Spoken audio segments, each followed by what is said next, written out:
Good morning, everybody. Welcome to Sunrise Stroll and Chat. Here right now looking at Mount Arbel, which separates us from Wadi Hammam. And that wadi or valley, it's got a little river in it or water in it when it's in the rainy season. Like many dry areas of the world have these phenomena. And this connects Nazareth to Capernaum. I'm taking you down here this morning because of an inspiration I developed in the German evening stroll, which on Friday evening technically didn't work. The screen went black. And yesterday we redid it again, so that our good, faithful German speakers have that little treasure. And a little inspiration about our synagogue. And while we're waiting for the sun to rise, because it's taken its time, there's a bit of cloud, I want to share the idea that developed here in the context of that conversation yesterday evening. The last couple of days the thought had matured. And it's understanding the Magdala Synagogue. So I'm not going to explain all the details of our synagogue right now. The archaeological details, that it's pre-temple destruction synagogue, that you can see this on the website magdala.org. Somebody could post that there. And we have this extraordinary structure. It's the most beautiful synagogue of the first century, with very beautiful mosaics and frescoes. It's got this famous stone that has the oldest menorah of the world on stone, and it's all about the temple, and we talked about that yesterday, I think. And we have these incredible mosaics that you find in Pompeii, similarly in every palace in Pompeii, so built by very rich Romans. And you have this beautiful fresco, and also here, and many other pieces. So I want to go straight to the point here rather promptly, and then we'll go back and catch the sunrise. And I'm going to sit up here like I did last night although maybe I should change the angle because of the light. Last night the sun was setting and today it's rising, so the best light will be over here. In fact, I'm going to go outside, because then you'll get more of the synagogue and we can see it from outside. So this is a major treasure for the Jewish people. There's absolutely no question about this. In fact, even this room here, the Beit Midrash, I've heard Rina Tal Gam, who is writing the book about this discovery, saying to 60 or 70 guides here in their annual renewal course, I've heard her say to them that this Beit Midrash, this teaching room, is one of the best archaeological instances of the importance of education in first century Judaism, because it's clearly a teaching room adjoined to the main hall of the synagogue, and it's showing that they put that much effort into building that kind of a room for the purpose of teaching. So this is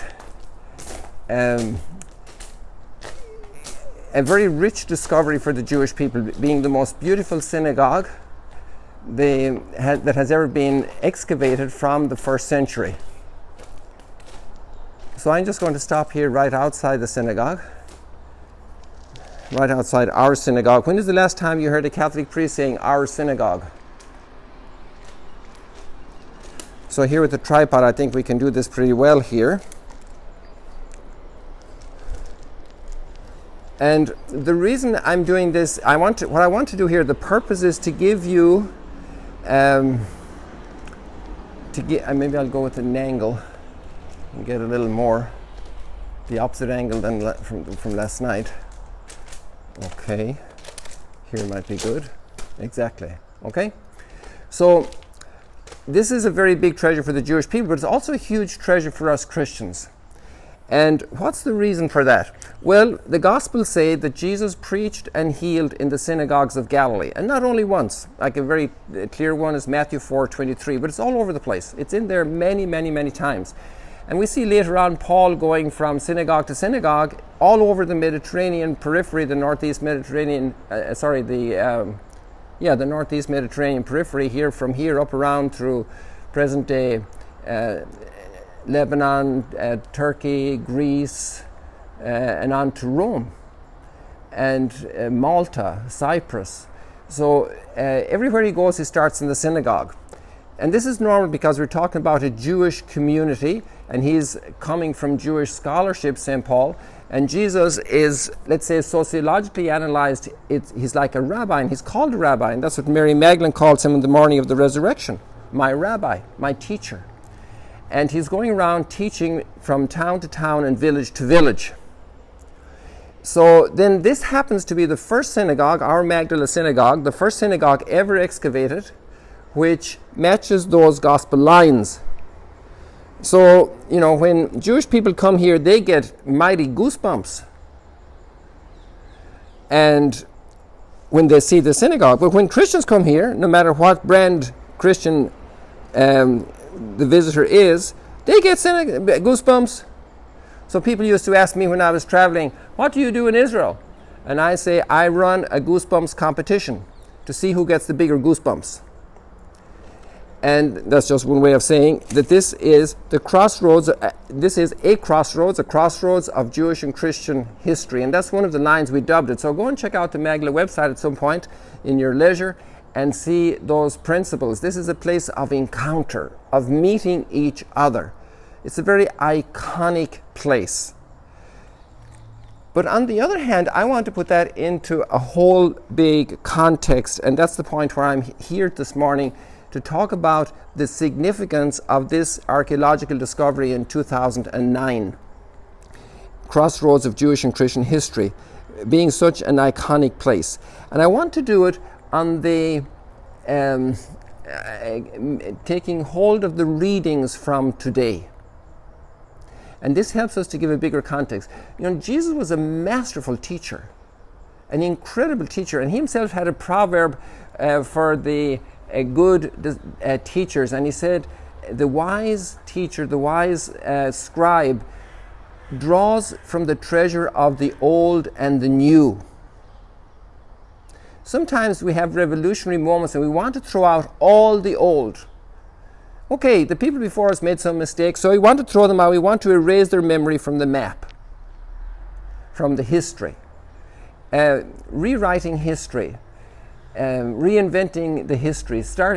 Okay, we have to admit all the things and we have to be objective and find all the things, but we have to be able to have that broad mind to understand the contributions of every time and every place. It's all connected. We're all connected. And we know that very much today. The corona was a big wake-up call to how connected we are. Sometimes we forget, but we can develop that theme in other ways. I want to just do the main point about this connection here to the readings today. So when we read Jesus' words in the gospel, okay, let's say they're from nature, like the caring for the birds and the flowers of the field, or the yeast and the little seed that grows to a big tree, all of these, and he's able to draw out the mysteries of the kingdom. But that was not the only code, the only key that Jesus offered as a teacher. He was speaking to a specific people in a specific place with a specific culture and a very concrete history that they knew very well. They knew their stories. Even when I was a child, and that's now, let's say, go back 60 years, there were still people in the west of Ireland where we still didn't have television in some areas, who used to go around telling their stories. And it was entertainment, but it was also educational. And there was one man my parents used to talk about. I don't really have a physical memory of him, but he could recite 70 verses of a poem by heart at the fireplace in a kitchen without electric light, maybe without much other light than the fireplace itself. And when the people would put the fire out at night going to bed, they would light a candle to get to their room. And that was the way it was. Maybe a flashlight was a later invention. When that guy was a little child, they didn't have battery flashlights for sure. Okay, so the ability in the past to tell stories and pass them on generation to generation was absolutely very highly developed. And because we have so many things to record things for us today, our memory is often, say, short and weak. Now, let's go to the reading today. And the point, actually, I want to start from the New Testament, because this is to understand that both the Old and the New Scriptures, the Hebrew Scriptures and the Christian Scriptures, we call them also the New Testament, the Old Testament, these are super interconnected.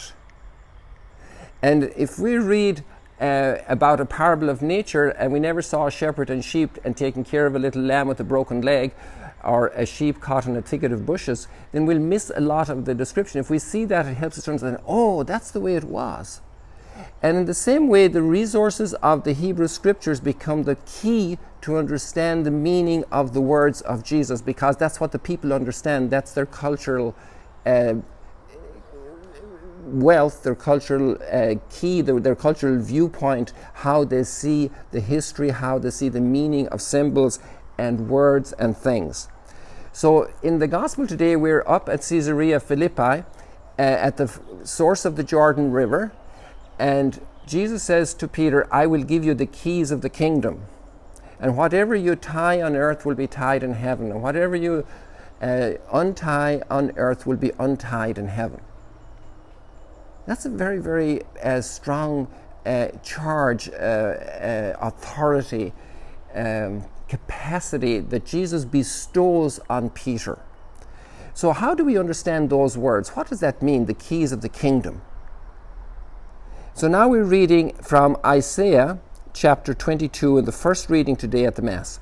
Thus says the Lord to Shebna, master of the palace, I will thrust you from your office. I will pull you down from your station. Your office, that's a very concrete thing. The office of the prime minister, the office of the president, the office of the high priest. Office isn't a place with a room in the sense of the way we use the word office today. Office officium in Latin means it's the thing that you're assigned to do. So your office is CEO, your office is treasurer, your office is secretary, your office is transport coordinator. And so it's not about the physical office with your computer inside and your lamp and your chair and your nice swivel chair and all the rest of it. Your office is the assignment you have in the whole operation. So he said, I will thrust you from your office. You're being fired. I will pull you down from your station. On that day I will summon my servant Eliakim, son of Hilkiah. I will clothe him with your robe. So in this place they have a special robe, like the crown and the Queen of England, or like the robe of the judge of the Supreme Court. I will clothe him with your robe, with the robe of let's say, the president of the Supreme Court, or from the mayor of the city or the president of the university. I will take away your gown. You no longer have this authority. And I will gird him with your sash and give him over to him your authority. You see, that's it. He shall be a father to the inhabitants of Jerusalem and the house of Judah. I will place the key of the house of David on Eliakim's shoulder. When he opens, no one shall shut. You get it? I will place the key of the house of David. And Jesus speaks about the keys of the kingdom. I will place them on Eliakim's shoulder, on a concrete guy. When he opens, no one shall shut. He has the last word. When he shuts, no one shall open. I will fix him like a peg in a sure spot. You know, pegs for holding up the tents. Imagine this post here, the way that's fixed in concrete. They didn't have that when there were Bedouins going around with the shepherds. They set a peg in the ground and they set it in solidly so the wind wouldn't blow away their tent. I will fix him like a peg in a sure spot. Not a loose sandy place, because then the wind would blow it away. In a sure spot. To be a place of honor for his family. So that's our reading. So now, what's the meaning of our synagogue? Well, you cannot read the New Testament without reading the Old Testament. St. Jerome said the New Testament is hidden in the Old Testament, and the Old Testament is fully revealed in the New Testament. And the church has always operated since the very beginning with this understanding. And we can see it crystallized at Mount Tabor. We can, with Moses and Elijah beside Jesus, endorsing him, supporting him, being there for that incredible revelation of the divinity of Christ. You can see it at Emmaus when Jesus, walking on Easter Sunday with the disciples, he draws from the prophets and from Moses to show them how the Son of Man had to suffer and rise again. So we see this intimate connection. It's impossible to understand the New Testament without the Old Testament. So today we have this very concrete physical case of the keys and binding and loosing, opening. And this is in the exact text of Isaiah, and this is the vocabulary Jesus uses when he installs Peter in his authority with the keys of the kingdom. So what does our synagogue do? It is a physical, iconic representation, if you will, of that reality. And that's a beautiful thing, because it helps us to realize we are deeply connected. This is a treasure, the synagogue, for the Jewish people, and it's a huge treasure for us Christians. And it shows how connected we are. We're connected at the hip. We're Siamese twins. We're sisters. We're born from the same root. It's a very interesting subject, and there was a great scholar in Jerusalem, David Flusser, a professor who trained many scholars who are in very key chairs at universities today. And he is probably one of the leaders of the study of Christianity from Jewish perspective. And he had this statement, that what's the relationship between Jewish and Christian faith? What's the connection? What's the relationship? And he says that they are actually both sisters. And they are both, in a certain sense, heirs to Second Temple Judaism. So if we were to go back to 1,000 years ago, when this city was alive here in Magdala, and you would go to Jerusalem, you'd have lots of different expressions of Judaism. You have the Sadducees and the Pharisees and the Essenes, and you have the Zealots. They were politically very motivated against Rome, against the occupation of Rome, and Rome was in charge here, and the fish from Magdala was being exported to Rome. So David Flusser says then, what is left from all the forms of Judaism? And you had John the Baptist and his circle of disciples, so you had a lot of vitality in the Jewish community of that time, 2,000 years ago. And he said, what do we find today? What's left from that Judaism? And obviously everybody can see the rabbinic Judaism, which then has had different morphings over the last 2,000 years.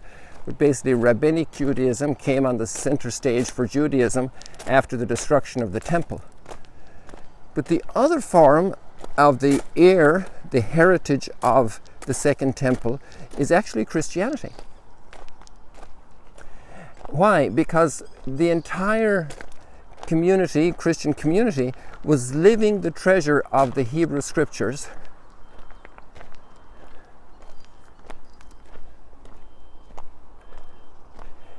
And through the treasure of the Hebrew Scriptures, like a lens, was seeing the meaning of Jesus and the event of Jesus and the entire community and his instructions. It was all about what they had experienced through the light of the Hebrew Scriptures. And the Hebrew Scriptures weren't just scriptures, it was a people living a path of life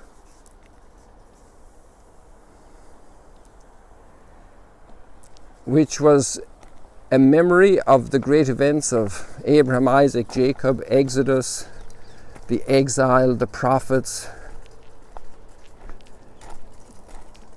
It was a people that knew they had a call, that they were expecting a Messiah.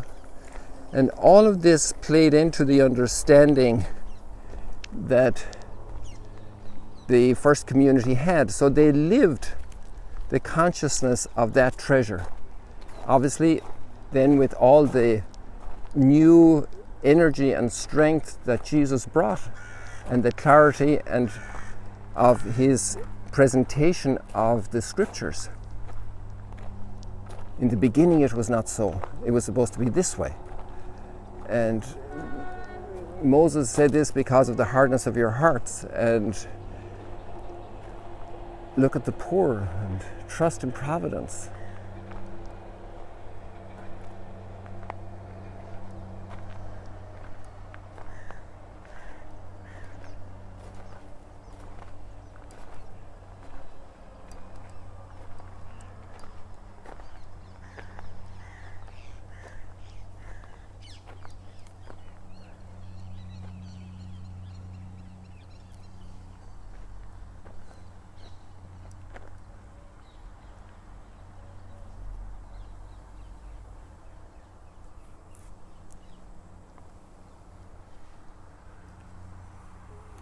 There's a little bit of rough ground here, so I'll move carefully so that you don't get hurt.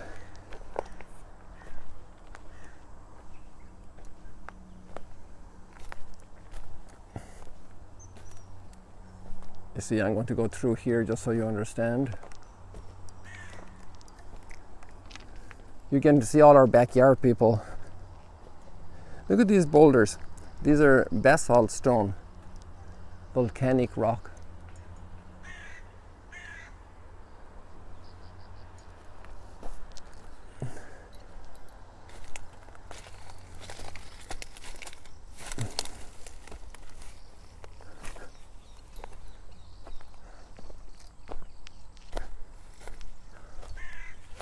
So welcome people to Sunrise Stroll and Chat here in the Jordan Valley at the Sea of Galilee.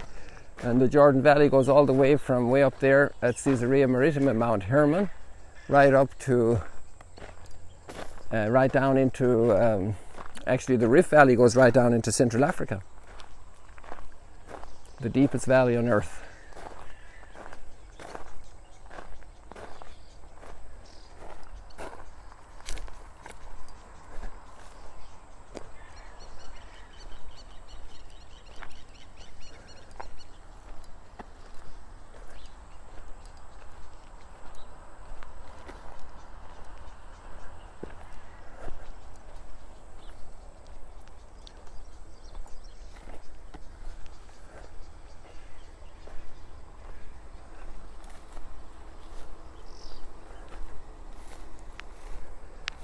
So we covered a lot of ground there in the comments this morning. And here you have this beautiful bougainvillea. These flowers are so abundant. And they're always in bloom almost all the year round.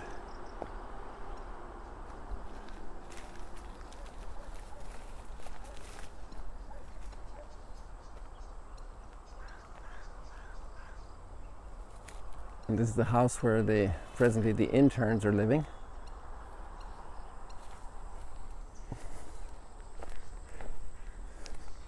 Oh, in case I forget today, a lot of you follow the Mass, participate in the Mass through live streaming. I forgot yesterday to tell you two things. First of all, that it was Roberto's birthday. And some of you, maybe not that many, know Ashley. She's the coordinator of volunteers. It was her. She had a big birthday yesterday. We had a great celebration yesterday evening. And Roberto's birthday was yesterday. If you want to say happy birthday to him this evening at the Mass, I might forget. I'm a very distracted guy. You already know that. So, and then the second thing was he actually got engaged to Ada, who was here also as a volunteer. And they know each other for almost 3 years. And she's from Mexico, from Leon. And we were here before. I love this spot.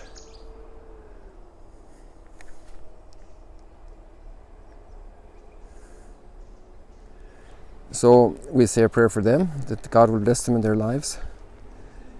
And here we have our famous morning glories. And I was so thrilled about them, and then somebody said, well, don't forget their weeds.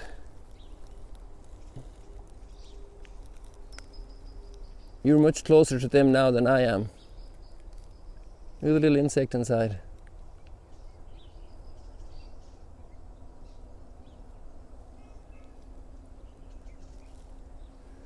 And then we have these between towards purple colour.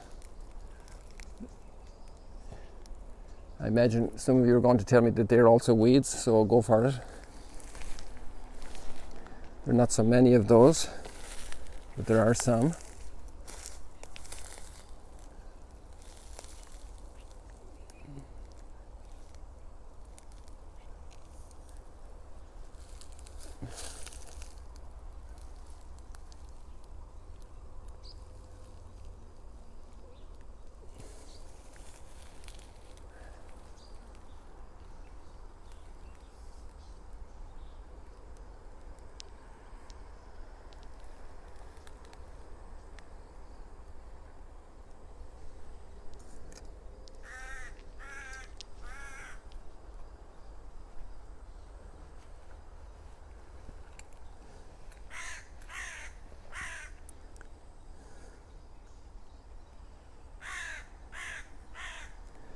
So people, it was wonderful being with you this morning.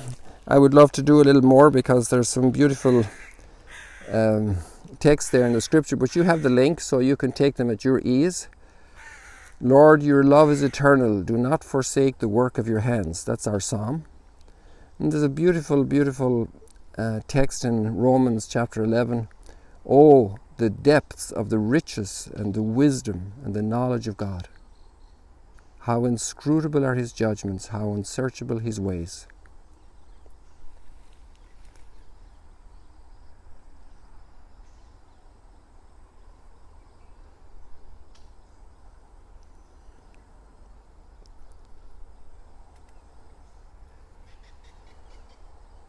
People, it's been a delight to be with you again this morning. May the Lord bless you. May he hold you in the palm of his hand and protect you and bring you to fullness of joy. See you later, alligator. Have a blessed Sunday.